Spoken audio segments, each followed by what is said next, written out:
I'm Dr. Nathaniel Chin, and you're listening to Dementia Matters, a podcast about Alzheimer's disease.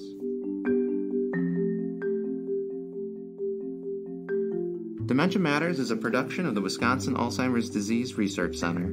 Our goal is to educate listeners on the latest news in Alzheimer's disease research and caregiver strategies. Thanks for joining us.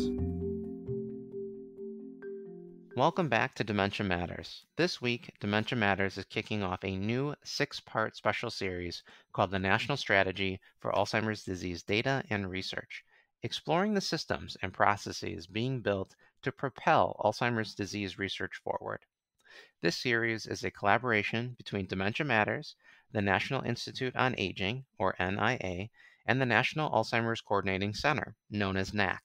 Each week, we'll be joined by a new scientific researcher from NACC's Spring 2022 Alzheimer's Disease Research Center meeting, sharing insights into their work in data harmonization, data security, and more. These episodes will lead up to the hybrid fall Alzheimer's Disease Research Center meeting happening online and in Chicago, Illinois, from October 20th to the 21st. The theme for this fall's meeting is diversity, equity, and inclusion in Alzheimer's disease research, and registration for this hybrid conference is free and open to the public. To learn more and listen to the talks at the fall ADRC meeting, register at NACC's website. You can find the link in the episode description. To kick off this series, I'm here with Dr. Walter Kukull, a professor of epidemiology at the University of Washington in Seattle. He studies neurodegenerative and vascular causes of dementia, and since 1999 has served as the director and principal investigator of the National Alzheimer's Coordinating Center, also known as NACC. In this role, he works closely with the 42 Alzheimer's disease research centers and exploratory centers funded by the National Institute on Aging. Dr. Kukull, welcome to Dementia Matters. Thank you. I'm glad to be here. My hope is for our listeners to learn about the system and the processes involved in conducting Alzheimer's disease research, starting with this annual spring ADC meeting. So to begin, Dr. Kukull, can you tell our listeners what exactly is NACC and how has it evolved since 1999? Okay, well, NACC serves as a repository for clinical data that's collected at the Alzheimer's centers funded by the NIA, the National Institute on Aging. And the Alzheimer's Disease Centers program actually began in 1984.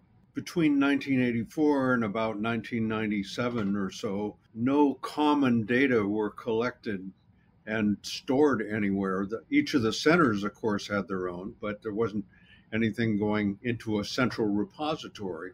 About 1998, the centers finally agreed with NIA that they should have some kind of data sharing. So started to put together a very brief minimum data set of about 55 data elements that they'd retrospectively gather from the centers to characterize the cumulative enrollment across the center's program at that point. In about 1999, they issued an RFA for somebody to take over this activity, and we were lucky enough to be funded at that point. So when we assumed control of this fledgling minimum data set, we began to contact the centers and see what we could provide to fill in the blanks because there was a lot of missing values and so on and so on.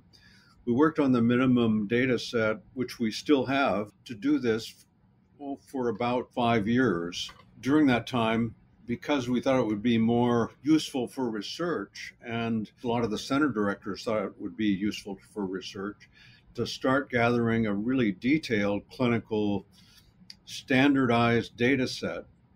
And so we began talking with persons at NIA, and they appointed a clinical task force, which at that time was led by John Morris at Washington University, and started to, about 2002 or so, started to discuss how to create what we called a uniform data set, or UDS, which would be a longitudinal, very detailed clinical examination. So in essence, good science is about good data, And NACC is really the person or the group, I should say, that collects and organizes and makes sure that the data that's going on at all these centers across the country on Alzheimer's disease is appropriate and is clinically relevant and is valid.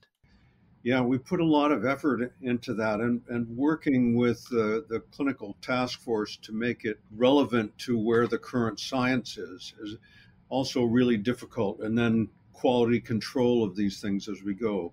It's also probably important to note that each one of these 37 or however many centers there are also collect a lot of other data that isn't specifically just this. So we're kind of this standardized core of data collection from the centers. Well, how have things changed for you since 1999 to now? Well, I think the biggest change was coming up with that standardized data set, moving from just what was like retrospectively abstracted from records, which might have been collected in all sorts of ways. But we do have that minimum data set still available if people want to do things with it. And it's valuable in its own right for some kinds of things. But for the most part, we've moved on to the UDS or the uniform data set because it is longitudinal and we can track change over time that way.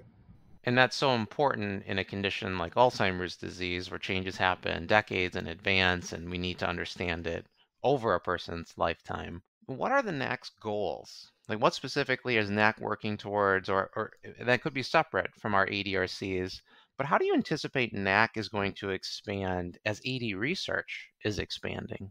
We're trying to do as much as we can to connect different data sources, that other resources that the National Institute on Aging has, like genomic data and specimen data and other kinds of things that are going on, so that people can come to us and not only get the uniform data set or our neuropathology data, but they can easily connect to these other sources and link them to the same IDs that we have in our database. And although we don't hold all that other data, we can facilitate that interface. And I think a lot of our research participants wonder, well, what actually happens to the data that's collected at each site? What does NAC do with that data? And I presume they receive it electronically, but how does NAC handle that data? Well, we set it up in a database, and we have a system where researchers from actually around the world can contact us on the web and apply to use the data. Data are free. We don't charge anything for that. People have to show that they're qualified users. We're not giving out to commercial companies and that sort of thing. But they basically make requests of data because they want to look at different things, or maybe want to write a paper, something like that, or just are curious about what data are collected. So we get, I don't know, we've had probably over 4,000 data requests from different people. Those all haven't resulted in published papers or anything, but we do have about almost 1,000 published papers at this point from the data, and most of those come from the uniform data set and the neuropathology data that goes with it.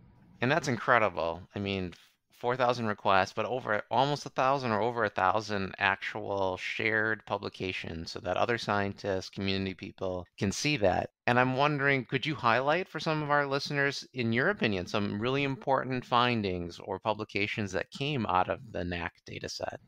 Well, let's see.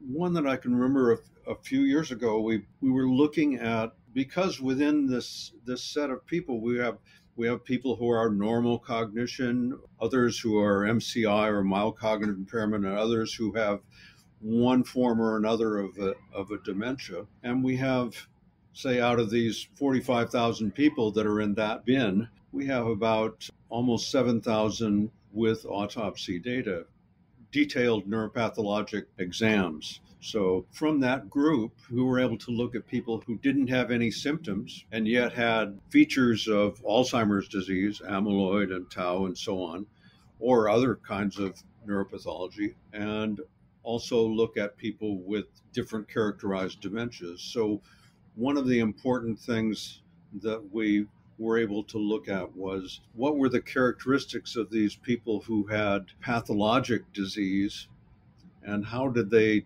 decline, or how did they change over time in their clinical symptoms? And how did that match up with people who we were following also, but came into the program already with clinical symptoms? So I think that fit with a lot of the impetus from the centers at the same time, trying to characterize, well, because this pathology might start 20 years before, how can we describe how people are changing, how maybe they're changing in such subtle ways that it's not very noticeable. So we began to look at in that way. Maybe another one, just to bring up another one that's kind of in the news, and this is in conjunction with Julie Schneider from Rush and Pete Nelson from Kentucky, primarily, where they were the prime movers on it.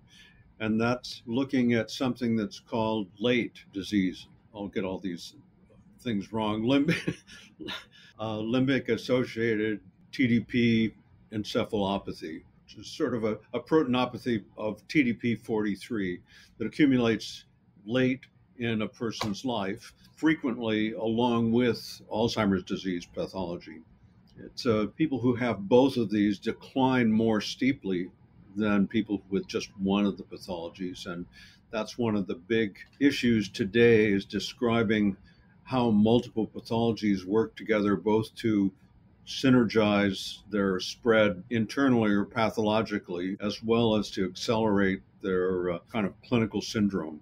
And I think it's so important for people to recognize that we have to do studies like this where we have to follow people for a long period of time so that we can contextualize all the various things that may be impacting our aging brains. And through the NACC data set, we're really able to do that. But it's because of this uniform data set, or the minimum data set, however, whichever term you want to use. But that's really for those that are not involved in research. It's a standardized set of forms, some questionnaire based, some observed data, collected data, cognitive testing data. But it's really all put together, and it does represent sort of a health evaluation for someone. Certainly a lot of research data points for our scientists. But how are these forms actually determined? You mentioned the clinical task force. And then how often are they updated? Because the field is changing so quickly. The clinical task force is kind of responsible for that. They have come up with it based on what the current set of information that people usually use in a standard workup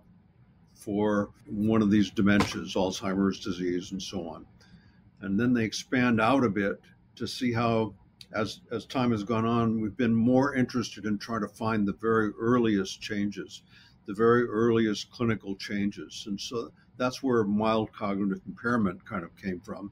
And we keep pushing that envelope back a little further to try to look at and see how we can identify people. So in one of the more recent versions, added things about biomarkers, being able to measure amyloid and tau, for instance, first in CSF or in PET imaging, and now more recently in some blood and plasma based biomarkers for the same thing. So if we can identify people who have the disease, we can then better characterize and better look maybe for earliest clinical signs or earliest observable signs that they might be changing symptomatically. Review these things all the time. The clinical task force kind of turns over. NIA appoints people on a rotating basis. Always seems like the leaders in the field from the centers. It turns out that, it's somewhere 5 to 8 years in between, and there's no set time. It's just that when the critical mass views that it's time for a revision, or the basic disease criteria have changed somewhat, like the addition of biomarkers or the idea of the biological start of the disease rather than the symptomatic disease. That was probably the last big change in thinking about the disease.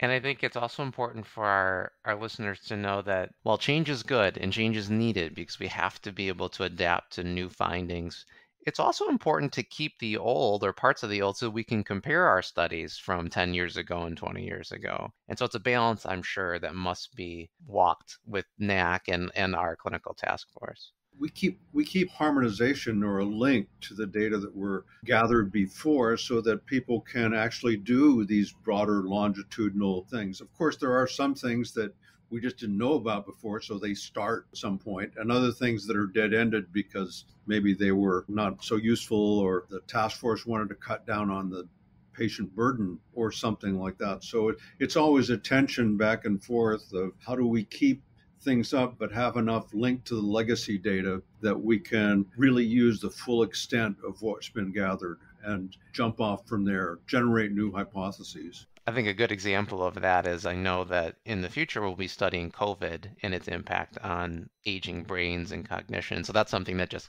came up and will be added to the subsequent forms.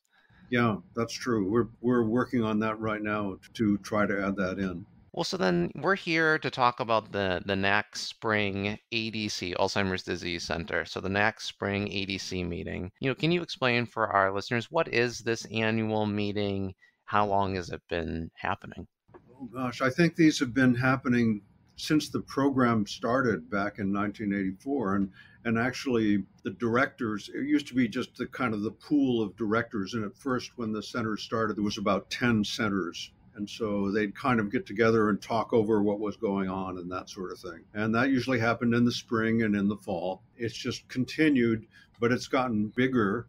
In the distant past, it was just the directors kind of sitting around a big table and talking. As it's gone more, it involves more of the core leaders. Each center has different cores, like a clinical core, neuropathology core, and so on and so on. And we brought in more people. And in the last few years, with COVID and so on, as we've gone to virtual meetings, people didn't have to pay for travel anymore. So since we were in charge of setting up these meetings, we also opened it up a little bit with NIA's approval to other people at the centers. And so they could listen in as well and hear what Dr. Hodis from the NIA, the director of the NIA, had to say about funding and so on, or listen to experts on the science. There's always good science talk at these meetings, in addition to just other updates and what people are doing, what NACC is doing, or what other groups are doing, or studies they might be interested in. So it's made it much more broad. And this time itself was the first true hybrid meeting and that we put on, or that has been put on, for the center's directors. So we had it in person at the same time as the virtual meeting.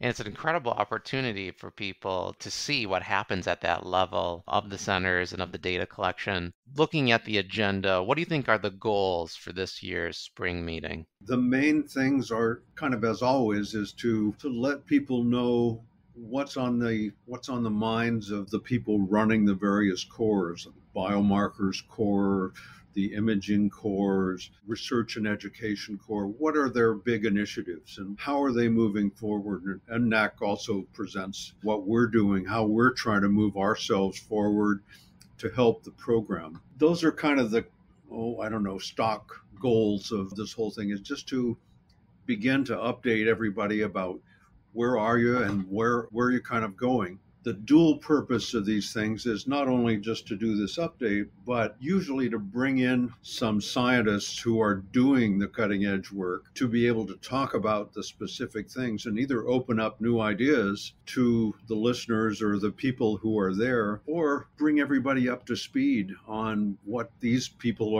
are doing and most interested in, how that fits with moving the field forward. And in this mini series, Dr. Kukull, I'll actually be interviewing some of those scientific presenters who are at this conference and highlighting the work they're doing, but also the future directions of the science. I guess to end, I'm curious to know, as someone not directly involved in the ADRCs, but someone very intimately involved in the AD field, what are you most excited about when you think of the next 5 years of Alzheimer's disease research? I think we're in a place right now where we're trying to think about and explain how multiple pathologies work together to cause symptoms of dementia.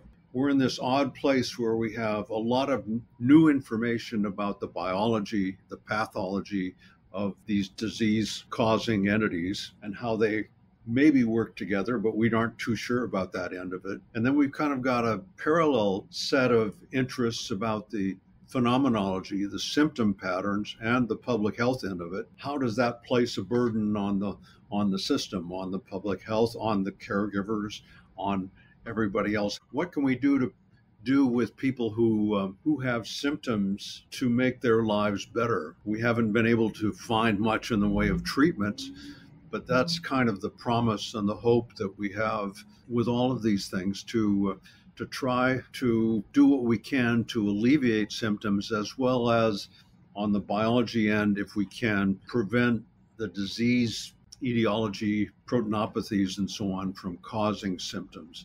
So we've kind of got two things going at the same time. And there is some tension between the two, because people on the symptom end are saying, why are you wasting your time with all this biological markers? We want to make the world better for the people that have the disease.